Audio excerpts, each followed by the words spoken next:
Cela commence toujours de la même manière.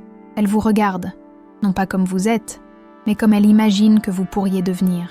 Vous le sentez dans son regard, n'est-ce pas? Ce scintillement d'espoir. Ou est-ce de la faim? Vous pensez être vu, mais vous ne l'êtes pas. Vous êtes mesuré, évalué, analysé comme une toile blanche, attendant qu'elle peigne un chef-d'œuvre. Mais le chef-d'œuvre n'a jamais été vous. Jamais. Et Carl Jung a découvert quelque chose de terrifiant à ce sujet. Quelque chose que peu osent aborder ouvertement. Une vérité psychologique si troublante qu'elle peut complètement changer la façon dont les relations sont comprises. Ce que Jung a révélé sur l'esprit féminin était si controversé que beaucoup préfèrent ignorer ses conclusions à ce jour, avant de passer à son insight principal. Aimez, abonnez-vous et cliquez sur la cloche afin de nous motiver à vous apporter plus de contenu qui changera complètement votre vie. Partagez également la vidéo afin que d'autres personnes puissent connaître la vérité. Jung ne parlait pas avec les mots doux d'un conférencier motivationnel. Il parlait avec la précision aiguë et chirurgicale d'un homme qui a passé toute sa vie à plonger dans l'abîme psychologique de l'âme humaine. Toute son existence a été consacrée à cartographier ce qu'il appelait l'inconscient, cette partie de l'esprit humain qui opère silencieusement sous la conscience. Et il a découvert quelque chose de terrifiant à propos des femmes. Il a découvert qu'elles ne tombent pas seulement amoureuses des hommes. Elles tombent amoureuses de l'idée des hommes, de la fantaisie, de la projection. Et la partie la plus effrayante, la plupart d'entre elles ne réalisent même pas qu'elles le font. Il peut sembler qu'elle vous choisit, mais ce qu'elle choisit vraiment, c'est la version de vous qu'elle a créée dans son propre esprit. Une marionnette psychologique existante pour jouer un rôle dans son film particulier. Et lorsque vous cessez de suivre le script, elle change l'acteur, pas l'histoire. Jung a appelé cette projection l'animus, l'image masculine intérieure qui vit à l'intérieur de chaque femme. Non contrôlé, il devient un tyran et rejette les bonnes. Cela les amène à argumenter sans raison, à dominer sans sagesse et à moraliser sans responsabilité. Jung n'a pas mâché ses mots. Il a décrit cela comme une possession spirituelle, un état où la femme elle-même est inconsciente qu'elle n'agit plus à partir de sa propre conscience, mais à partir de la domination obscure de son fantasme masculin intérieur. Et les hommes tombent dans ce piège parce que personne ne leur a appris à l'identifier. Ils confondent être désirés avec être connus. Ils confondent être choisis avec être compris. Ils croient de ses paroles lorsqu'elle dit qu'ils sont différents. Alors qu'en réalité, ils ne sont que le dernier visage qu'elle a escaladé pour remplir un rôle qu'elle répète depuis l'enfance. Et lorsque le fantasme s'effondre, lorsque le masque glisse, ils sont confus, trahis et humiliés, se demandant ce qu'ils ont fait de mal. Mais ils n'ont rien fait de mal. Ils ont simplement cessé d'être des acteurs convaincants dans la pièce de quelqu'un d'autre. Jung a averti que la seule issue à ce théâtre psychologique passe par ce qu'il a appelé l'individuation, le processus de toute une vie pour devenir entier en soi. Et voici la vérité inconfortable. La plupart des hommes ne commencent jamais ce voyage. Ils ont été entraînés à courir après l'approbation, à rechercher la validation, à laisser les femmes définir leurs valeurs. Et tant qu'ils feront cela, ils continueront à jouer le même rôle à répétition, étant remplacés chaque fois que le public se lasse. L'individuation n'est pas glamour, c'est brutal. Cela exige de confronter les parties de soi qui ont été enfouies, les faibles, les insécurisées, les brisées. Cela exige de cesser de blâmer les femmes de ne pas le voir et de commencer à se voir lui-même. Car voici ce que Jung savait et que la plupart des hommes ne comprendront jamais. On ne devient pas un homme en étant choisi, on devient un homme en se choisissant soi-même. On ne gagne pas en valeur grâce à son affection. Responsable, pleinement vivant. Un homme qui a confronté son propre inconscient ne peut être séduit par la projection. Il n'est plus une marionnette dans le fantasme de quelqu'un d'autre. Il est l'auteur de sa propre réalité. On a observé que la plus grande tragédie de l'homme moderne n'est pas d'être rejeté, mais d'être disposé à se modeler en n'importe quelle forme qu'il croit acceptable. Ils appellent ça l'engagement. Ils appellent ça le partenariat. Ils appellent ça l'amour. Mais Jung avait un nom différent pour cela. La trahison de soi. Il a averti que les hommes qui ignorent leur propre développement psychique deviennent esclaves de la projection féminine. se pliant comme de l'argile humide aux formes exigées par des femmes qui ne connaissent même pas leur propre désir véritable. Ils cessent d'être des hommes et deviennent des masques, souriant, acquiescent, hochant la tête, jouant un rôle jusqu'à ce qu'ils oublient qui ils étaient avant de mettre le masque. Et les femmes ressentent cela. Elles le ressentent plus que vous ne pouvez l'imaginer. La chose même qu'elles pensent qui va leur faire aimer, obéissance, prévisibilité, disponibilité, devient la raison même pour laquelle elles perdent de l'attirance. Pourquoi ? Parce que l'instinct féminin, Jung l'a enseigné, n'est pas attiré par le confort. Il est attiré par le mystère, par le risque, par l'homme qu'elles ne peuvent pas entièrement définir ou contrôler. Au moment où ils deviennent complètement connus, sans limite, sans colonne vertébrale, ils cessent d'être aimables. Ils deviennent invisibles, jetables, remplaçables. Et pourtant, voici le paradoxe qui maintient la plupart des hommes asservis. Ils craignent d'être seuls plus que d'être faux. Ils préfèrent se perdre qu'elles.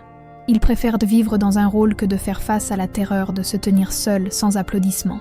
Mais Jung a enseigné que jusqu'à ce qu'un homme embrasse cette solitude, il ne sera jamais libre. Il a écrit que l'individuation est un chemin qui n'est pas pour les cœurs faibles, car cela exige de mourir avant de mourir. Laisser les fausses versions de soi-même brûler afin que quelque chose de réel puisse enfin émerger. Mais laissez-moi vous dire quelque chose que personne ne veut dire à haute voix. L'individuation est solitaire, terrifiant solitaire. Parce qu'au fur et à mesure que vous parcourez ce chemin, vous commencez à voir des choses qui ne peuvent pas être dévues. Vous commencez à reconnaître les jeux que les gens jouent, les masques qu'ils portent, les mensonges qu'ils se disent pour se sentir en sécurité. Ce que vous voyez, ils se moquent de vous. Ils vous disent froide, arrogante, trop sérieuse. Ils vous accusent d'être le problème. Mais vous n'êtes pas le problème. Vous êtes le miroir. Et les gens détestent le miroir lorsqu'il montre quelque chose qu'ils ne veulent pas affronter. Jung connaissait bien cela. Il a passé des décennies à étudier des patients qui avaient peur de confronter leur propre ombre, les parties sombres et rejetées de la psyché qu'ils refusèrent de reconnaître. Et les femmes, prévenait Jung, sont souvent élevées dans des cultures qui les récompensent pour éviter cette confrontation. On leur apprend qu'elles sont pures, émotionnelles, intuitives et complètes telles qu'elles sont. Mais Jung n'y croyait pas. Il a écrit que le plus grand danger pour les femmes était l'animus inconscient, la voix en elles qui parle avec une fausse certitude, une fausse autorité et une supériorité morale. Il a averti que si une femme ne fait pas face et n'intègre pas cette force masculine intérieure, elle en devient prisonnière, la projetant sur chaque homme qu'elle rencontre, les blâmant pour la guerre qu'elle refuse de mener en elle-même. Et voilà les hommes qui pensent être des sauveurs, qui pensent qu'ils seront l'exception, qui pensent que s'ils l'aiment assez fort, se montrent assez dignes, performent assez bien, elle finira par les choisir pour ce qu'ils sont. Mais ce n'est pas comme ça que fonctionne la projection. Jung a enseigné que la projection est un voleur. Elle vole la réalité et la remplace par une illusion. Et tant que les hommes et les femmes ne se réveilleront pas de cette illusion, ils sont destinés à répéter la même tragédie encore et encore, chacun blâmant l'autre, ne réalisant jamais qu'ils dansent tous les deux avec des ombres, parce qu'il n'a pas réussi à être à la hauteur du fantasme qu'elle a projeté sur lui. Et il ne réalisera même pas qu'il le fait. Jung a qualifié cette trahison psychologique d'inévitable lorsque aucune des parties ne prend la responsabilité de son propre monde intérieur. Il ne lui a pas menti, il ne l'a pas trahi, il a simplement déçu le personnage invisible qu'elle a inventé dans son esprit inconscient. Il n'a jamais été ce personnage au départ, et c'est pourquoi elle lui en veut. Ses défauts, mais surtout pour n'avoir pas réussi à incarner le mythe jamais révélé qu'elle l'avait engagé à jouer. Jung a dit un jour « Les gens feront n'importe quoi, aussi absurde soit-ce, pour éviter de faire face à leur propre âme. Et nulle part cela n'est plus vrai que dans les relations amoureuses. » Hommes et femmes y entrent, non pas comme des individus entiers, mais comme des projections ambulantes, traînant des peurs non vécues, des besoins insatisfaits et des blessures d'enfance non résolues dans les bras d'une autre personne qu'ils comprennent à peine. Ils appellent ça l'amour. Jung appelait ça la possession. Et comme un homme hypnotisé, ils continuent à marcher dans le piège, pensant que cette fois sera différente. Mais ce n'est jamais le cas, car ils ne se sont pas encore posé la question la plus terrifiante qu'un homme puisse se poser. Et si j'étais responsable de ce schéma ? Ils veulent blâmer les femmes. Ils veulent les qualifier de manipulatrices, de trompeuses, de superficielles. Mais Jung les regarderait dans les yeux et demanderait « Et pourquoi vous êtes-vous laissé choisir par cette femme en premier lieu ? Voyez-vous, l'homme qui refuse de confronter son propre monde féminin intérieur est destiné à être l'esclave du sien. Ils ne sont pas des victimes, ce sont des volontaires. Ils ont choisi de jouer le fou. Ils ont choisi d'être l'acteur dans son mythe particulier. Car confronter leur propre vide, leur manque d'intégrité, était bien plus terrifiant que de jouer un rôle dans le fantasme de quelqu'un d'autre. Et c'est là que la plupart des gens arrêteront d'écouter. Car c'est là que le confort se termine et que la responsabilité commence. Cafard. Il n'a pas fait 3 pas vers la grandeur d'un mâle alpha. Il a entrepris la tâche brutale et avide de l'autoconfrontation, de s'asseoir seul dans le silence de son propre esprit jusqu'à ce que les illusions commencent à se fissurer, jusqu'à ce que la voix dans sa tête qui dit qu'il n'est rien sans elle commence à mourir. Et ne vous y trompez pas, cette voix se battra pour sa survie. Elle dira qu'il a besoin d'elle, qu'il est incomplet sans elle, qu'aucun homme ne peut vivre sans la validation féminine. Mais l'œuvre de Jung murmure quelque chose de plus dangereux. Applaudissements, sans en avoir besoin, voilà l'homme enfin libre. Libre des projections, libre de la performance, libre de la tyrannie de vivre selon l'idée qu'un autre se fait de ce que signifie être un homme. Et lorsqu'ils arrivent à cet endroit, ils ne deviennent pas froids ou distants. Ils deviennent réels, ancrés, terrestres, totalement vivants dans leur propre peau.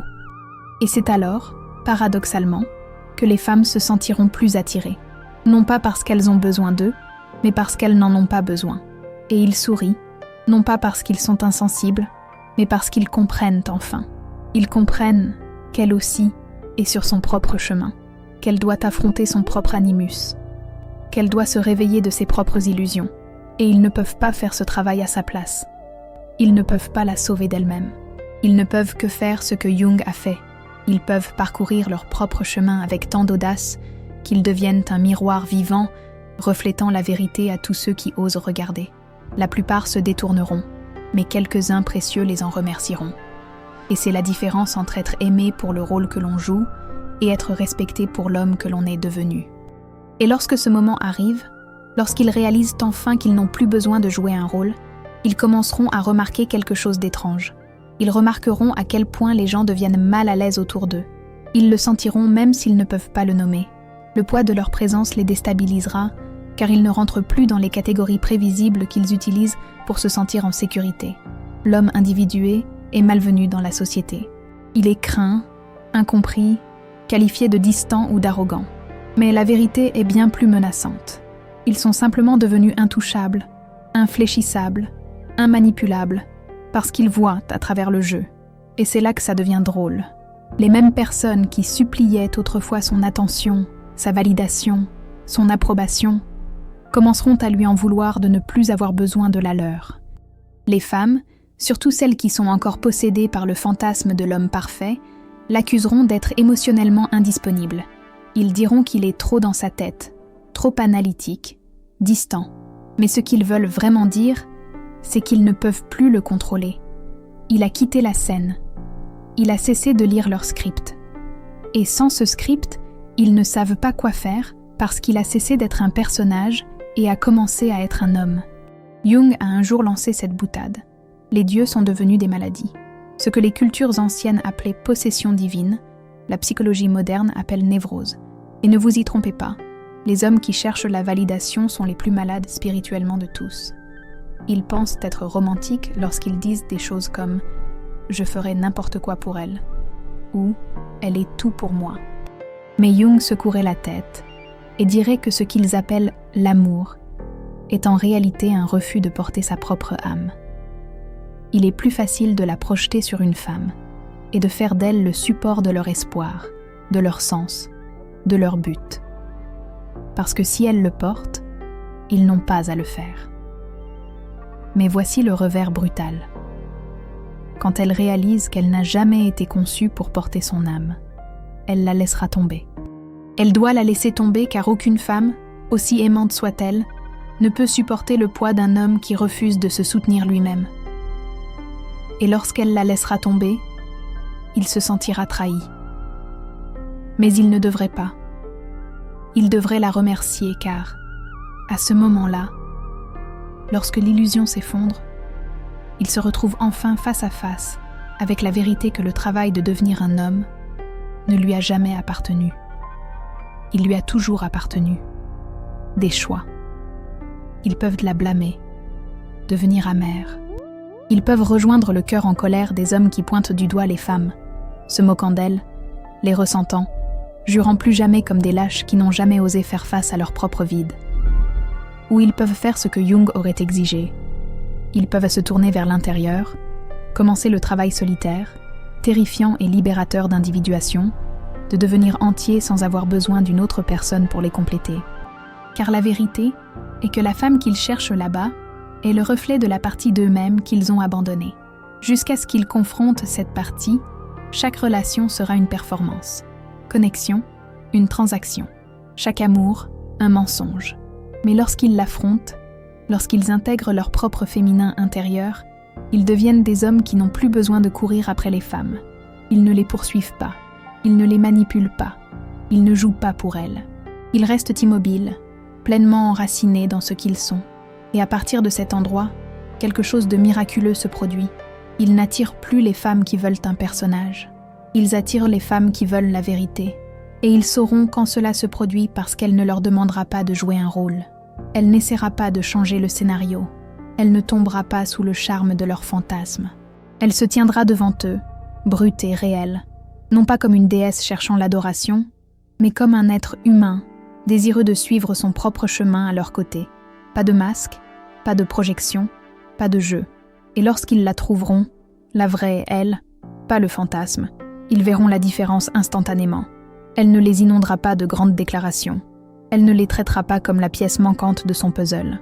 Elle ne les séduira pas avec le langage de la complétude, parce qu'elle ne cherche pas à être complétée. Elle ne cherche pas à être sauvée. Elle a fait le travail. Elle a trouvé sa propre ombre, confronté son propre animus. Elle a brûlé ses propres illusions. Et c'est pourquoi elle n'aura pas besoin qu'il joue un rôle. Elle n'aura pas besoin qu'il porte son âme. Elle se tiendra là, entière en elle-même, les regardant dans les yeux. Celle qui est enfin prête à rencontrer. Et dans cette rencontre, il n'y a pas de désespoir, il n'y a pas d'attachement, il n'y a pas de performance, il n'y a que la vérité. Et cette vérité, Jung l'a enseigné, est le type d'amour le plus rare et le plus dangereux, le genre qui ne demande rien, mais offre tout. Parce qu'il ne naît pas du besoin, il naît de la liberté. Liberté de choisir, liberté de partir, liberté de rester ensemble sans illusion, sans masque, sans peur. Mais laissez-moi vous avertir, la plupart ne connaîtront jamais cela parce que la plupart abandonneront avant d'y arriver. Ils se contenteront de la performance, ils se contenteront du fantasme. Le frisson temporaire d'être vu comme quelqu'un qu'on n'est pas, parce que confronter qui on est vraiment reste insupportable.